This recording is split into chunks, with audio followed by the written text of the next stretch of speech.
ಶ್ರೀ ಮಹಾಗಣಾಧಿಪತಯೇ ನಮಃ. ಗುರುಭ್ಯೋ ನಮಃ. ನಮಸ್ಕಾರ. ನಾನು ಕ್ರಿಸ್ಟಲ್ಗಳ ಬಗ್ಗೆ ಮಾತಾಡ್ತಾ ಇರ್ತೀನಿ.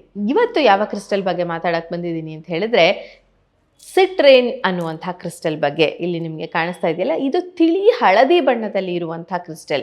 ಈ ತಿಳಿ ಹಳದಿ ಬಣ್ಣದ ಕ್ರಿಸ್ಟಲ್ ಏನಿದೆಯಲ್ಲ, ಇದರ ಮಹತ್ವವನ್ನು ಎಷ್ಟು ಎಕ್ಸ್ಪ್ಲೇನ್ ಮಾಡಿದ್ರೂ ಸಾಲಲ್ಲ. ಇದನ್ನು ನಾನು ತುಂಬ ವರ್ಷದಿಂದ ಧಾರಣೆ ಮಾಡಿದ್ದೀನಿ. ಇದು ನಂಗೆ ತುಂಬ ಉಪಯೋಗಕ್ಕೆ ಬಂದಿದೆ. ಹಾಗಾಗಿ ನಿಮಗೂ ಕೂಡ ಆ ಉಪಯೋಗ ಲಭಿಸಲಿ, ಆ ಉಪಯೋಗಗಳನ್ನು ನೀವು ಕೂಡ ಪಡ್ಕೊಳ್ಳಿ ಅನ್ನೋ ದೃಷ್ಟಿಯಿಂದ ನಾನು ಇದನ್ನು ಹೇಳ್ತಿದ್ದೀನಿ. ಇದು ಯಾಕೆ ಉಪಯೋಗಕ್ಕೆ ಬರುತ್ತೆ, ಯಾವ ರೀತಿಯ ಉಪಯೋಗಕ್ಕೆ ಬರುತ್ತೆ ಅಂತ ಹೇಳಿದ್ರೆ, ಇದರಿಂದ ಆಪರ್ಚುನಿಟಿಗಳು ಬರ್ತಾ ಹೋಗ್ತವೆ. ಆಪರ್ಚುನಿಟಿಗಳು ಯಾರಿಗೆ ಬೇಡ ಹೇಳಿ? ಸ್ಟೂಡೆಂಟ್ಸಿಗೆ ಬೇಕು, ವರ್ಕಿಂಗ್ ಮೆನ್ಗೆ ಬೇಕು, ಬಿಸ್ನೆಸ್ ಮೆನ್ಗೆ ಬೇಕು. ಹೊಸ ಹೊಸ ಜನರ ಪರಿಚಯ ಆಗಬೇಕು, ಹೊಸ ಹೊಸ ಆಪರ್ಚುನಿಟಿಗಳು ಬರಬೇಕು.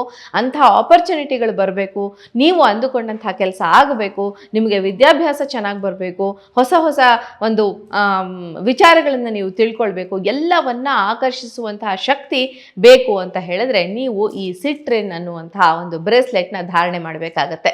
ನಿಮಗೆ ಈ ಸಿಟ್ರಿನ್ ಬೇಕಾದರೆ ಡಿಸ್ಪ್ಲೇ ಮೇಲೆ ಕಾಣ್ತಾ ಇರುವಂಥ ನಂಬರ್ಗೆ ಡಯಲ್ ಮಾಡಿ. ನನ್ನ ಟೀಮ್ ಅದನ್ನು ನಿಮಗೆ ಒದಗಿಸೋದಕ್ಕೆ ಒಂದು ಸಹಾಯವನ್ನು ಮಾಡುತ್ತೆ. ನಾನೇ ಎನರ್ಜೈಸ್ ಮಾಡಿದಂತಹ, ನಾನೇ ಕ್ರಿಯೇಟ್ ಮಾಡಿದಂತಹ, ನಾನೇ ಮಾಡಿದಂತಹ ಬ್ರೇಸ್ಲೆಟ್ಗಳು ನಿಮಗೆ ಸಿಗ್ತವೆ. ನಮಸ್ಕಾರ.